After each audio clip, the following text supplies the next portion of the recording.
Oke, next soal berikutnya. Larutan asam nitrat pekat dengan MR63 tersedia di laboratorium dengan konsentrasi 16,43 molaritas. Bila massa jenis larutan asam nitrat pekat yang tertera pada kemasan adalah 1,643 gram per mililiter, kadar atau persen massa asam nitrat dalam larutan adalah. Jadi ini merupakan konsep dari molaritas. Kita tahu bahwa rumus molaritas itu kalau kita hubungkan dengan massa jenis adalah 10 dikali dengan rho atau massa jenis dikali dengan persen massa dan kita bagi dengan mr. Oke, sehingga dapat kita substitusikan dari soal ke rumus bahwa dalam soal diketahui molaritas adalah 16,43 sama dengan 10 kita kali massa jenisnya adalah 1,643 kali persen per dibagi dengan 63 sehingga persennya adalah 16,43 kita kali 63 lalu dibagi dengan 10 kali 1,643 adalah 16,43 sehingga ini dapat kita coret ya, jadi jawabannya benar adalah 63%. Jawabannya benar adalah option B.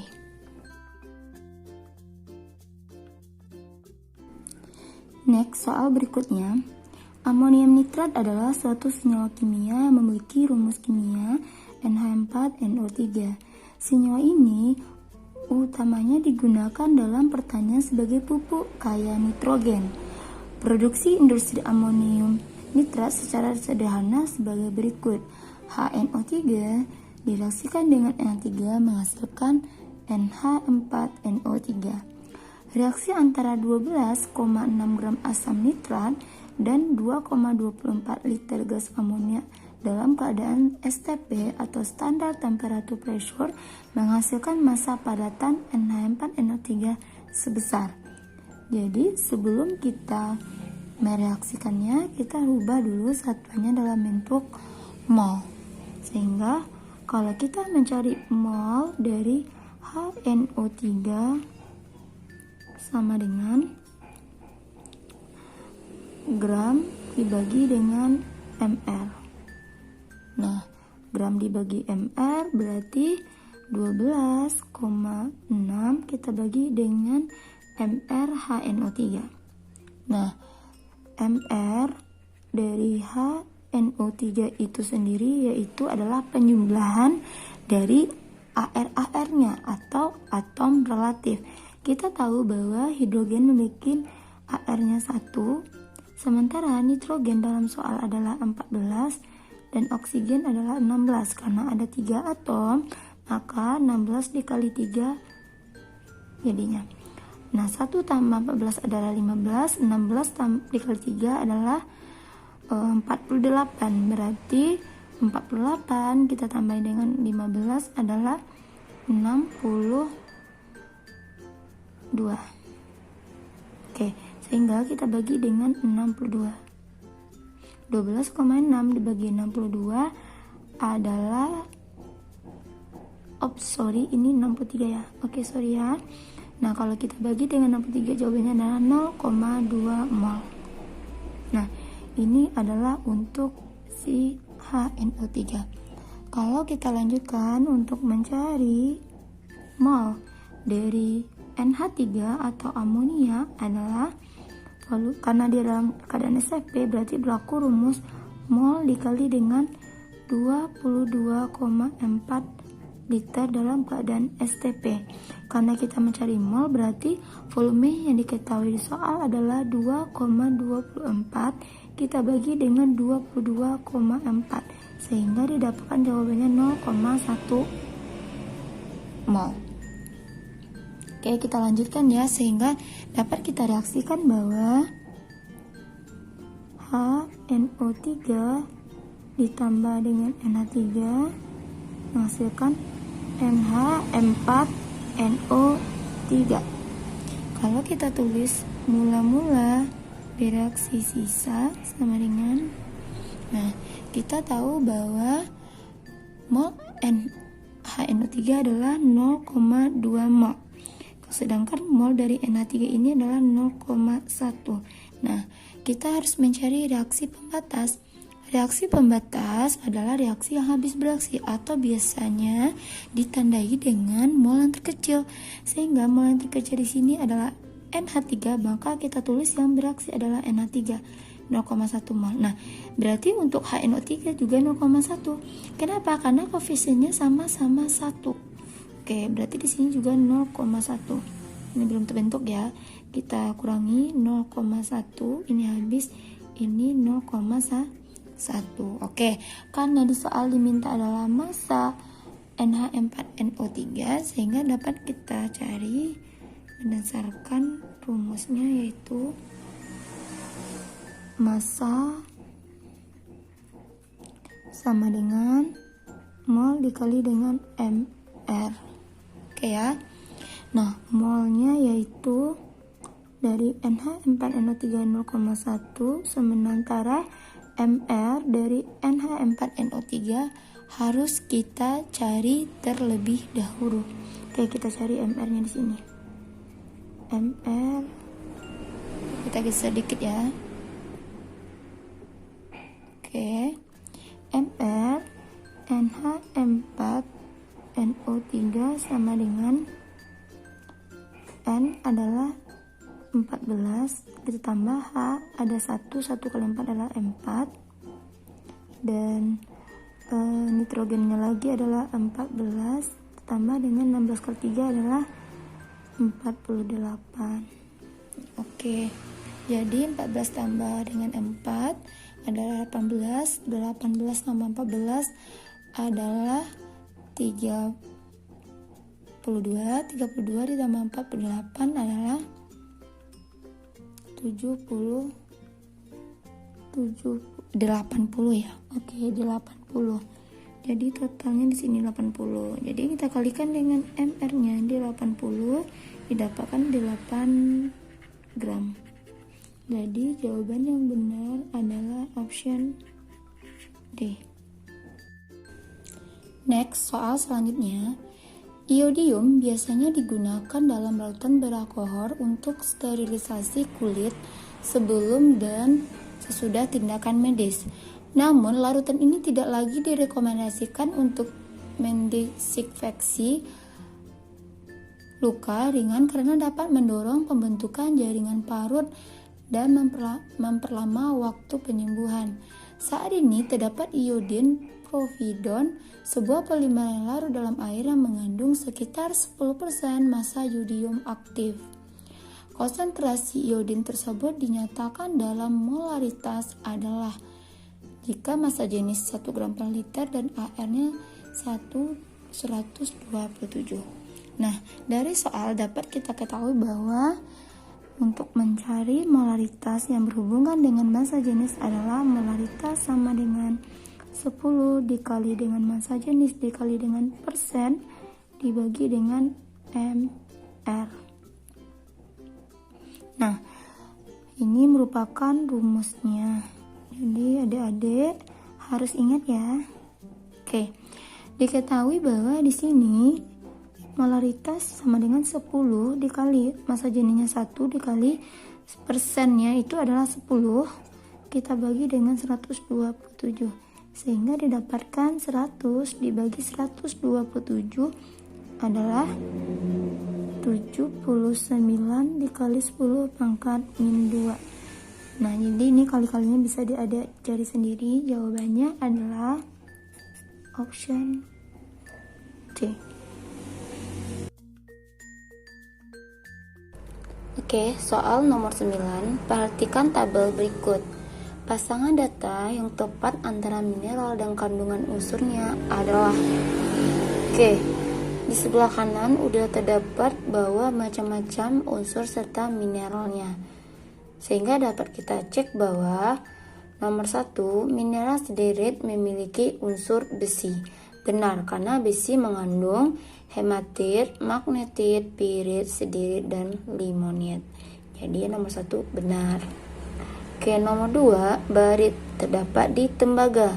Salah ya, karena tembaga itu mengandung kalkopirit dan kalkosit.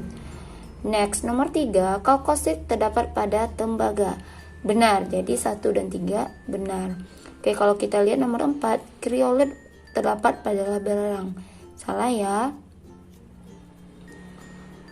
Next, pirit terdapat pada karbon. Juga salah.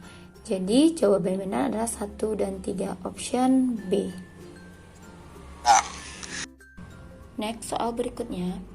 Bahan yang digunakan dalam pengolahan besi selain biji besi Fe2O3 adalah kokas dan batu kapur. Berikut beberapa pernyataan yang berkaitan dengan proses pembuatan logam besi. Pasangan pernyataan yang benar berkaitan dengan pengolahan besi adalah, oke, kita cek nomor 1. Reaksi berlangsung pada suhu 900 derajat Celcius. Salah, yang benar adalah berlangsung pada suhu 500 sampai dengan 2000 derajat Celcius. Kokas berfungsi sebagai oksidator. Salah, yang benar adalah kokas berfungsi sebagai reduktor untuk mereduksi. Yang ketiga, batu kapur berfungsi sebagai flux. Benar, karena sebagai pengikat zat pengotor-pengotor sehingga membentuk seleng apung di atas cairan besi. Benar ya. Nomor 4, proses berlangsung pada tanur tinggi. Benar, tanur tinggi juga disebut juga dengan tanur sembur. Kenapa? Karena memiliki panjang 200 sampai 400 meter sehingga disebut juga dengan tanur tinggi. Jawaban yang benar adalah option E. Next, soal berikutnya. Perhatikan pernyataan terkait kegunaan suatu senyawa berikut. Kegunaan senyawa asam nitrat yang terdapat pada pasangan nomor titik-titik. Oke, kita tinjau nomor 1. HNO3 berfungsi sebagai digunakan untuk pengambang roti. Salah ya. Yang kedua, digunakan untuk bahan baku pupuk. Benar. Benar. Yang ketiga, digunakan untuk pengawet kayu. Salah, karena pengawet kayu itu adalah belerang atau boraks. Yang keempat, digunakan sebagai bahan baku pembuatan TNT atau bahan peledak. Benar. Nomor 5, dipakai untuk pengempal daging. Salah ya adik-adik, jadi jawabannya adalah 2 dan 4, yaitu option D.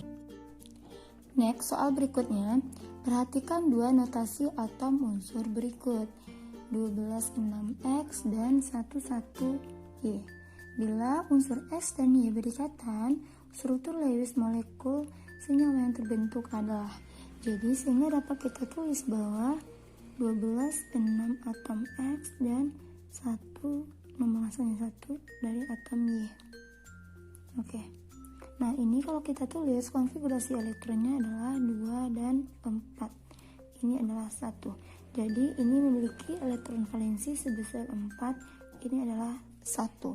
Nah, kalau kita tulis dengan menggunakan struktur Lewis, berarti atom X ini memiliki 4 elektron.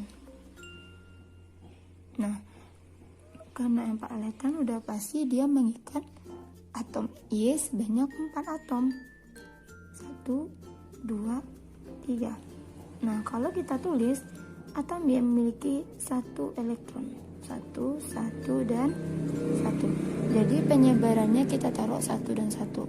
Nah, suatu kestabilan itu akan tercapai kalau dia memiliki aturan duplet dan oktet. Nah, duplet itu adalah 2 elektron, jadi ini akan stabil kalau dia mengikat 2 elektron si Y-nya.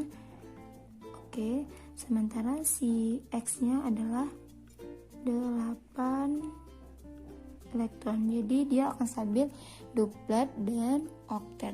Duplet adalah 2 elektron, sedangkan oktet adalah 8 elektron. Jadi jawaban yang benar adalah option A. Oke, next soal berikutnya. Perhatikan data 3 unsur geometri molekul berikut. Nah, ini merupakan tabelnya, nanti bisa kita lihat.